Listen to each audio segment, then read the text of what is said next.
Good morning, good afternoon, good evening to all of you, depending from where you are.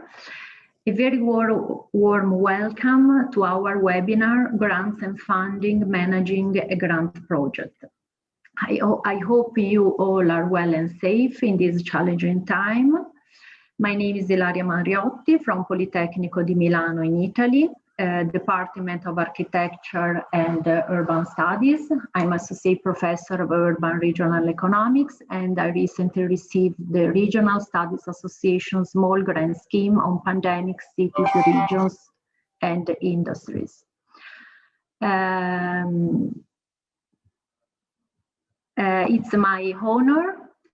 I'm very honored to chair this webinar by Professor Dieter Kogler. But before that, I would like to say a few introductory words about the Regional Studies Association. The Regional Studies Association, for those of you that don't know it, is the global interdisciplinary network for urban and regional research, development and policy.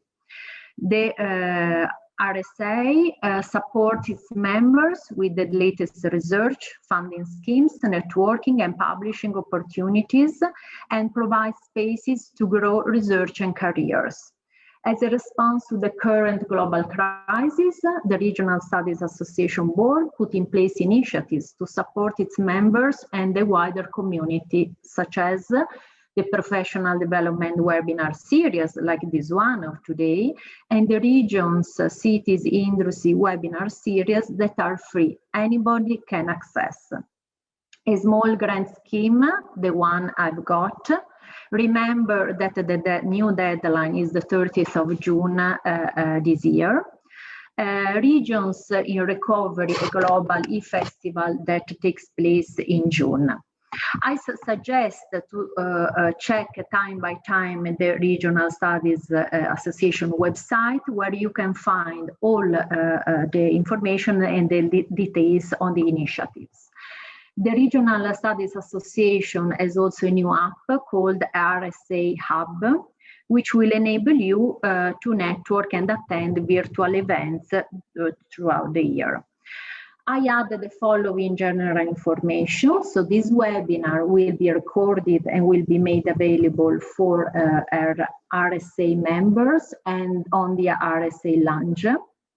Please put any question on the Q&A box. I'll collect them and ask Dieter to answer after his presentation. And now, finally, I'm very happy to introduce our speaker of today. Welcome, Dieter Kogler from the University College Dublin, Ireland.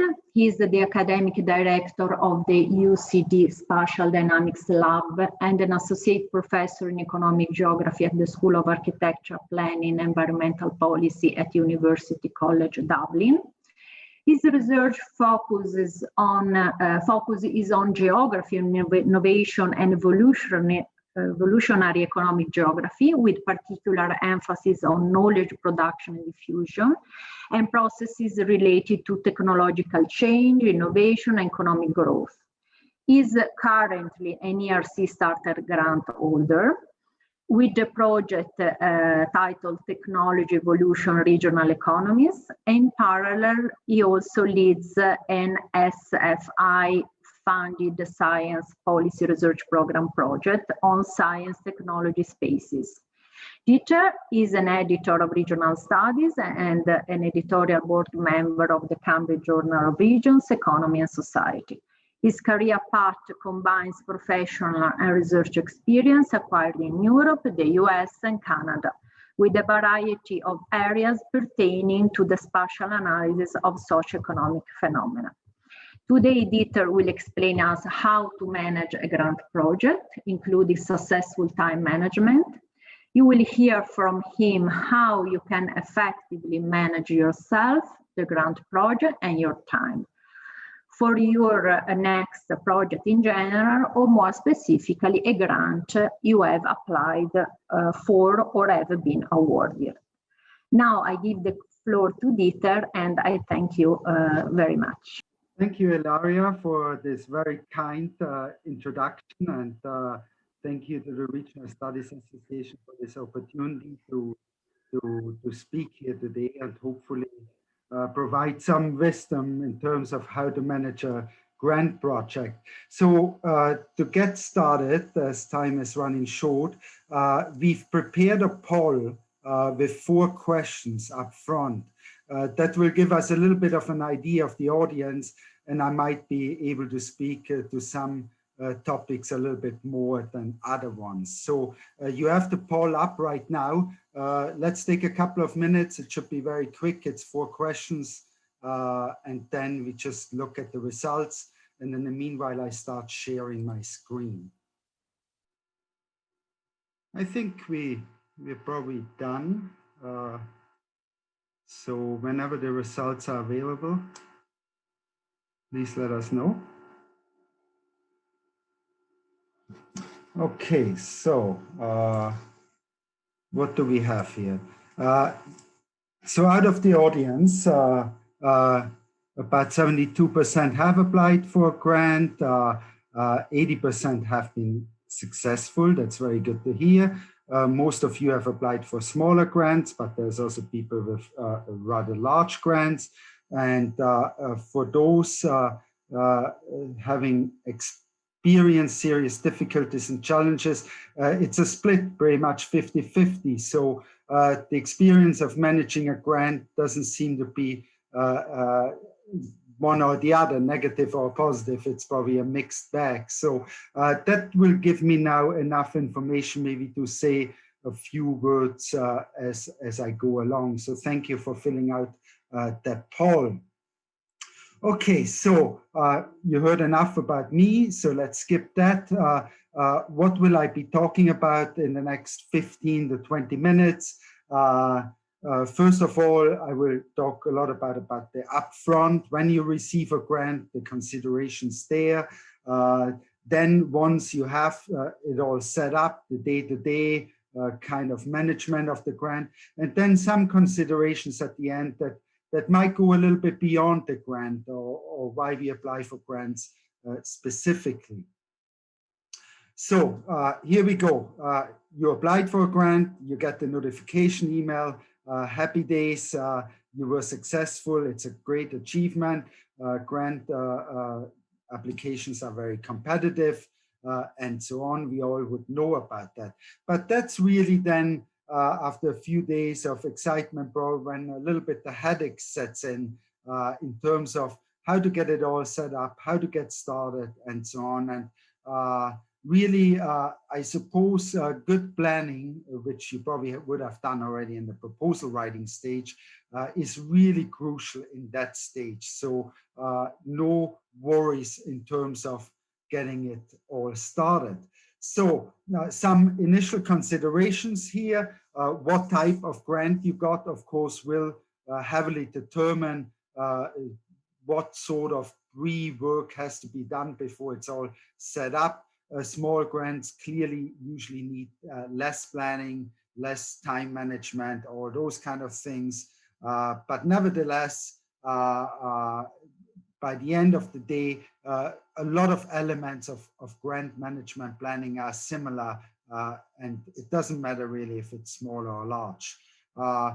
First kind of steps in terms of setting your grant up, of course, are finances, the people you need to get involved or work with, and then also possibly the physical infrastructure, although the physical probably in the current climate seems to be less relevant, but I will say a little bit more to that. So what about the initial steps? So let's assume you got a bigger grant, and the first thing, of course, is to negotiate finances. You would have had a budget in your grant application. If the funding agency is happy with that and doesn't ask any further questions, that's great. In most cases, that might not be the case. So there will be some sorts of questions. There will be maybe the need to justify further. I'm just speaking here out of experience. When I got my ERC grant, the budget was approved, but then they asked for about 30 pages of justification. So needless to say, that took about a week. of planning. They want to know much more concretely how the spending will occur, how the procurement process is handled at the host institution, and so on. So pre-prepared that you basically have to defend your budget. Further considerations here. Plan S, of course, came in, and I say a little bit more to that again later. Also, the letter of offer might be very substantial. There's considerations in terms of what are your obligations. By the end, you have to sign the contract, and the funding agency will, of course, hold you to what's have been written in there. So definitely spend the time to study it before you sign. Most host institutions have a legal department, intellectual property department. It's very worthwhile to hand over the contract before the signature is made. So this is all more on the external side. On the internal side, of course, you might be in a situation where you have to negotiate certain things as well. The host institution usually gets overhead payments out of grants. They range in the range of 25 to 30% for most funding agencies. And the question there is, what services do you get for that? So space is usually the logic thing. So the host institution will supply the space, office space. You probably have an office, but you might need more offices for your postdoctoral fellows, for your other things. Do they have a workload model? So you got a grant, you got a lot of money, let's assume. The funding agency, of course, expects that you work on that grant now. So can you buy yourself out of other obligations? And buyout is not literally buying out, but it could be as much as reducing your teaching load, relieving you from administrative duties, and so on. Also, will the host institution provide certain services in terms of advertisement of jobs and so on? Further, does the host institution will provide training or some sort of introduction for your new arrivals, your team members, PhDs, postdocs?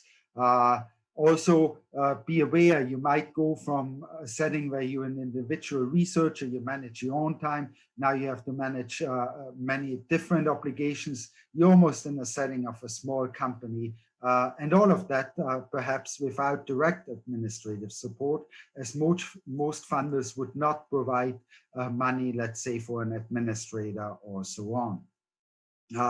Also, in terms of internal negotiations, does the host institution provide some sort of career advancement, promotion, retention? A lot of people use large grants to, of course, go back to the university and negotiate some sort of promotion and so on. So be aware of those policies you might not have actively searched out before you were the recipient of a grant. So this leads me a little bit to human resources. What's important to note there. So when you receive the grant, the research office, of course, will send you a congratulatory email. Everybody will be very happy, but human resources might not know about that. So you have to make them aware. You do want to have certain things set up, especially for, let's say, 3-5 year long research projects. You might have been promised certain things by the research office, but to be honest, it's always better if you receive those commitments in written form than just verbally, as institutional memory might be fading over time very quickly. Find a good contact point in the human resources department. Human resources are obviously involved in approving job postings. For example, if you get somebody outside your host country or outside, in my case, the European Union, there has to be hosting agreements drafted. Later, there might be the need for human resources to interfere in conflict resolution, legal advice, and so on. So it's always good to have a good contact point there. Your people first is the next heading I use there. So be mindful that, of course, you manage your team and day-to-day and research activities. But of course, the university should provide some sort of career advancement, some training sessions, introductory sessions, everything that's very difficult for you as an individual to organize or set up from scratch. Should usually be already available. It's very good to inform yourself and then make your team aware of those possibilities. Having said that, in smaller host institutions, it might be sometimes more challenging, but that shouldn't prevent from outsourcing some of those activities externally. Physical infrastructure, and I said it before, physical space might be less relevant these days as most of us are relegated to working at home. But don't forget, research activity involves a lot of discussion, group meetings, and so on. And you do want to be certain when you get a large grant that the university will provide those facilities to you. So real estate in some senses is expensive and difficult at universities to come by, so it has to be probably negotiated up front. Similar to IT support, now of course every university provides the regular support in terms of an email system and so on, but what if you need secure server for confidential data, if you have the need for computing power because you run extensive models? Or what about even a procurement system? So a lot of the funding agencies, of course, require a procurement system in terms of larger purchases. Everything that's very difficult for an individual to organize should be already in place at the host institution. Further, of course, your budget might have not included positions like for Zoom or for certain software applications. Are those available? Are they available to your team?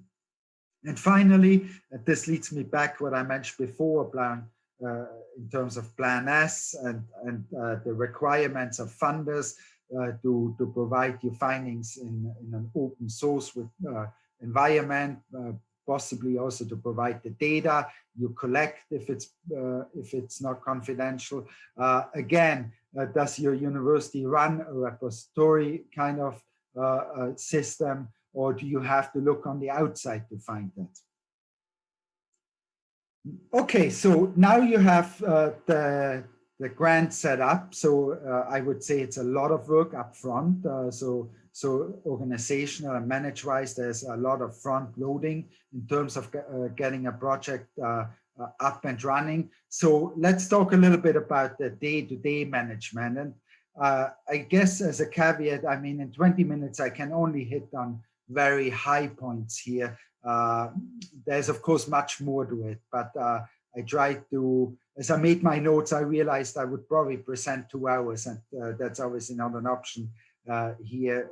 So I can only highlight some of the top level things. So I try to break it down in managing yourself, but also your project team. So what I say here, you obviously had a proposal, and this proposal is very good because that's why it was successful. But a lot of what's written in a proposal, of course, is top level.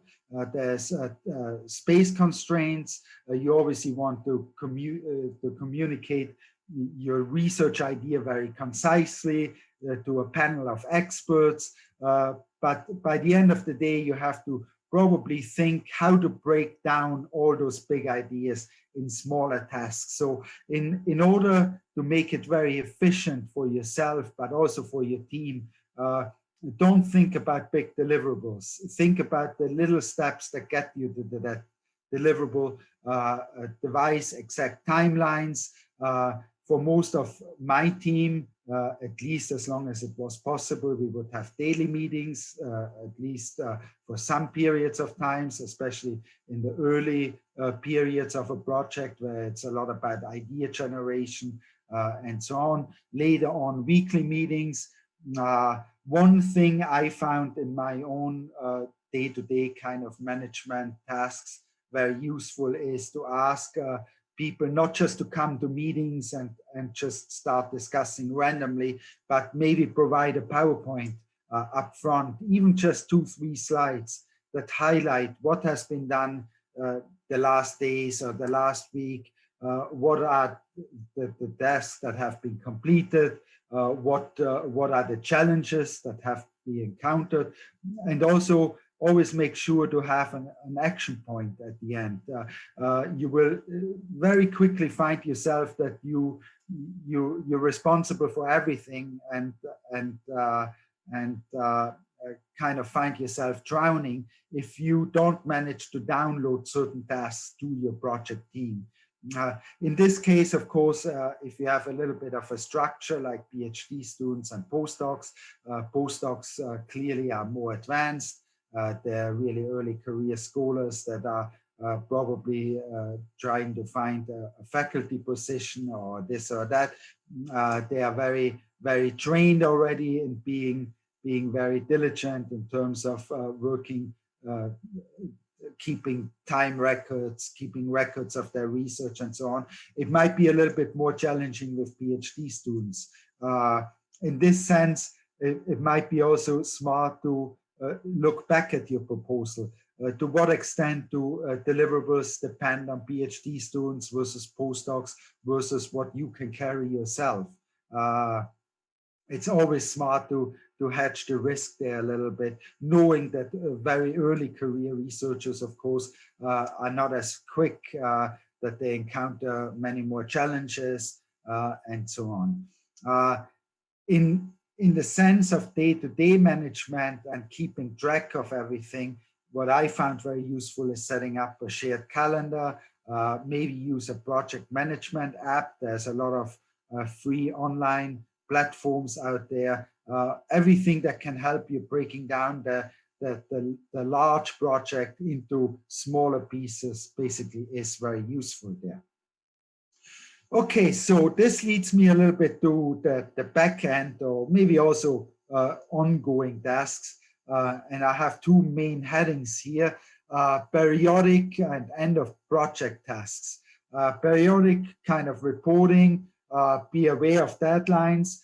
Certain funders have imposed now penalties. So if you miss a deadline in terms of, let's say, you have an annual report and it's maybe not a big deal. It could be a few days late, but no, funders don't necessarily see it that way. And they say basically, if you're late and we receive future funding applications, you might be penalized for that. So be aware, it's often in the small print of grant agreements. Be diligent. Also ask maybe for templates up front. So you might be in for a bad surprise. Where you might be told, okay, 4-year project, there's annual reports, and then you start realizing, oh, an annual report basically takes about a week of my time. If you have the template up front, you can basically fill it in as you go along. So I found it very challenging to wait a whole year and then fill out a report what happened the past year. It's much better to keep records along the template the funding agency is asking and fill it in as you go, and then you won't have that problem. In this regard, of course, even as you're very diligent and have a good grasp on your project and overview, there's not the possibility to know everything. So employ your project team to help you with those reports. End of project tasks. So again, on the smaller projects, it's probably less of a consideration, but certainly for the bigger ones, will your project be audited? Is there an audit fee already built in the budget? Did you talk to your university up front if they will facilitate that kind of procedure? Auditors will come in, they will ask for all the financial records, they will draw a random sample of your spending, cross-reference it with the grant agreement document, with your proposal and so on. So this could become very easily a disastrous kind of undertaking if records weren't kept very well. If the procurement process weren't kept in check in terms of regulations, you obviously can't go back at that point. You might be penalized and so on. Again, here, of course, there's the financial versus the scientific report. So there's differentiations. Financial reports, of course, should be carried by your host institution. It's usually not your specialty, whereas the scientific report, of course, becomes your responsibility. So this leads me to some final remarks. I have kind of 3 headings here, and I know I probably have a minute left, so I'm gonna go quickly and leave room for questions. Why do we apply for grants, and how to leverage grants, and what do grants do for our career? Well, one thing I can say, and again, that's based more on personal experience, small grants, and we saw the majority of you in the initial poll have received small grants, often are a stepping stone to bigger grants. So when I received the RSA early career grant, it was basically the prototype of my ERC grant. So keep that in mind. It's very worthwhile to apply for those smaller grants because they could really be the start of something bigger. How will a grant change your career trajectory? Do people know that you work on a grant? It's very important to disseminate. Of course, funders ask you to do that, but in generally, do you let people know? How people basically see you after you had a grant? You're becoming a specialist in a certain area.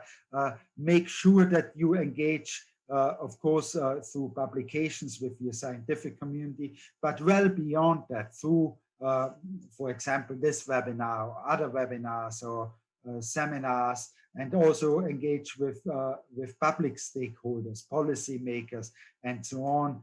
As again, this might lead to other opportunities and much more impactful research than just being in a silo in terms of just going after the academic scientific gains of a grant. And then I guess on a final note, even if you win big and you get one of those bigger grants, it could easily take over your life. But always remember, over the course of a career, I mean, even the ERCs, they go for 5 years, right? So you probably had a life before an ERC and after. So don't let the grant fully take you over. Usually the funding agency asks you for a time commitment. It could be as high as 75%. Use the other 25% to further your career also on other lines. This goes back again to the negotiations with your host institution.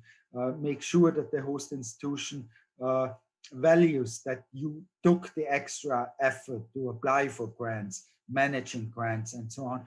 Also be aware when you read the grant agreements up front, if there's policies that allow for flexibility. Life situations change. Right now we have a big change for all of us, the current ongoing pandemic. It could be other small changes in your own personal life. All of this ask for flexibility. Funding agencies are usually very good about that. But it's always smart to know those things in terms of the agreement that was made up front, and then also to communicate. So study your letter of offer up front very, very precisely, I would say, is one of the most important advices I would communicate here today. And so, yeah, in terms of the time is up, hopefully there was a little bit for everybody, and I would be gladly answering further questions now if the time allows. Thank you. Thank you, Dieter. Thank you very much. It was very interesting. Also, I mean, for me, you put in place several important issues. I have collected the 3 questions that I pose to you. The first one is, what are the benefits of applying for research funding beyond the ability to pursue a research project that might otherwise not be feasible to carry out? And then shall I also read the other ones? The second one is, you mentioned overhead costs. How does an overhead support the management of my grant? And then the third question is, who determines whether the project is audited, the founder of the HI? Okay, very good questions. I think some of those things I might have hinted on already. So of course, applying for funding, I mean, we try to get research money to carry out a project we believe in. It's obviously something important. It's a research gap. So clearly, that's already why we apply. But beyond that, of course, it usually separates a certain breed of academics or scientists from other ones that just go a little bit beyond. And for that, of course, I would say make sure that you get awarded in some way or another. There's considerations of career advancement. There's also considerations how you establish yourself in a specific field. Of course, grants are a fantastic vehicle. It also leads usually to invitations that go well beyond academia, engagement with policymakers, with the public, of course, via research grants is much easier than just on an individual basis as a researcher. So I think that's something to consider and see as a motivation why to go after research grants. In terms of the second question, if I remember correctly, overheads, that's a good one. I mean, overheads are kind of built in automatically, 25 to 30%. I know in the US it's as high as 50%. Some universities will attribute that overhead to provision of space, for example, like office space and so on. But of course, they will also tell the funder, well, we provide HR system, we provide finance system and so on. And that's certainly the case, but you as a funding recipient want to make sure that that you talk to your host institution. To what extent do they support you? Because funding agencies usually don't provide funding for administrators beyond, let's say, very specific project tasks and so on. So there's obviously a lot in running a research project that has to be done and set up. I talked about human resources. I talked about the finance office. It goes well beyond the individual grant, and the overhead should ensure that this is covered. Who decides what's audited, I think, was the final question. It's usually the quantity of funding. So there's regulations there. Once it goes over a certain sum, the regulations require that a project gets funded. The funder usually makes you aware in the letter of offer, but there could be the situation that you didn't build, for example, the audit fees into your project budget.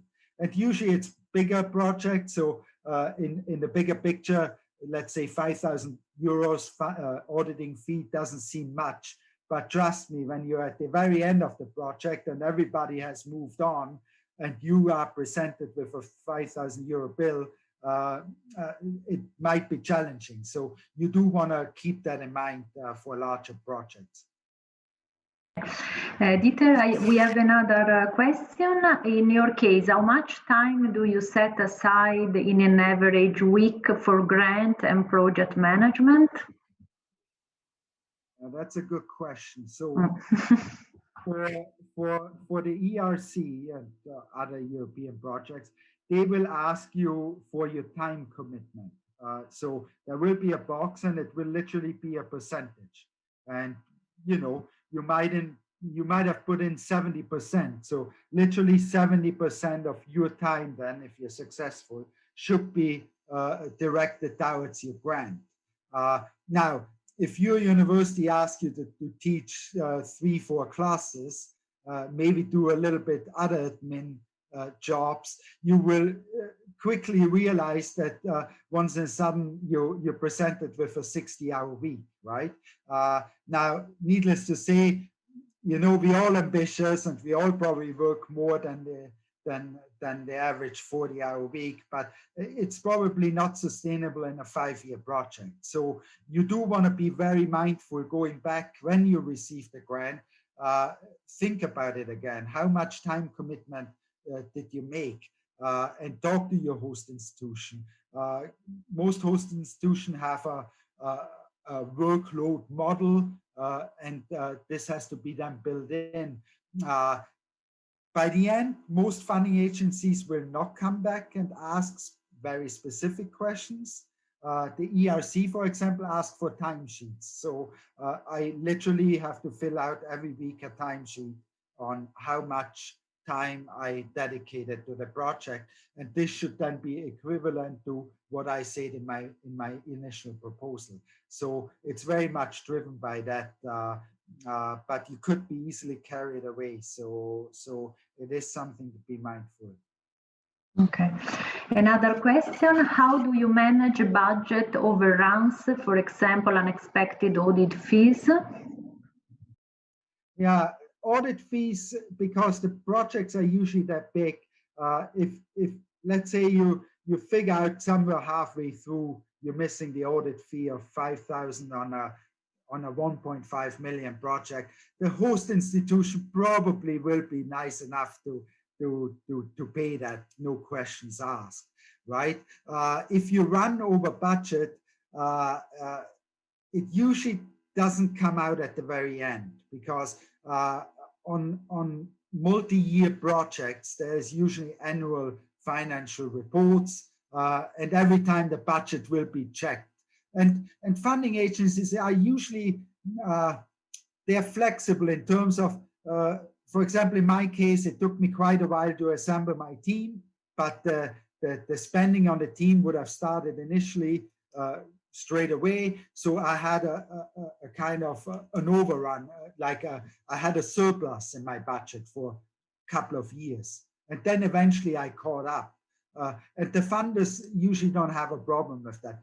But by the end of the day, let's say you had a 4-year project and you come up with a minus 20,000, it's your problem. And basically it's the host institution's problem, because they probably would have paid this out in labor costs or other expenses, and they might come back to you then and say, okay, so your future research income might be cut down by making up that deficit. So it is something important to keep your eye on. The reporting mechanisms usually prevent any kind of big surplus or deficit. Surplus right now might be a problem with the pandemic, right? Because a lot of projects have budgets for organizing workshops and travel and so on. And funding agencies, in my case, of course, they come back, well, if you don't have to spend it, just give it back to us. And you probably think, well, I worked so hard, think of creative ways how to spend it, because the project might need some influx in other aspects. Funding agencies are usually somewhat flexible in shifting funding within cost categories. So I would strongly advise to talk to them, because a lot of this can be discussed before it's really formalized. Okay, thank you very much, Dieter. Thank you to everybody. We are nearly ending our time. So just the last thing that you said that is very important, to communicate the results, because if you communicate your results, then people know you and you can have more chances to be involved in other projects. This is very important. So I thank all. I thank the incredible staff of the Regional Studies Association and the participants. I remind all of you that it is an almost weekly series, so more info can be found in the website and in the RSA app. Thank you all for participating and take care. Thank you. Thank you. Bye-bye.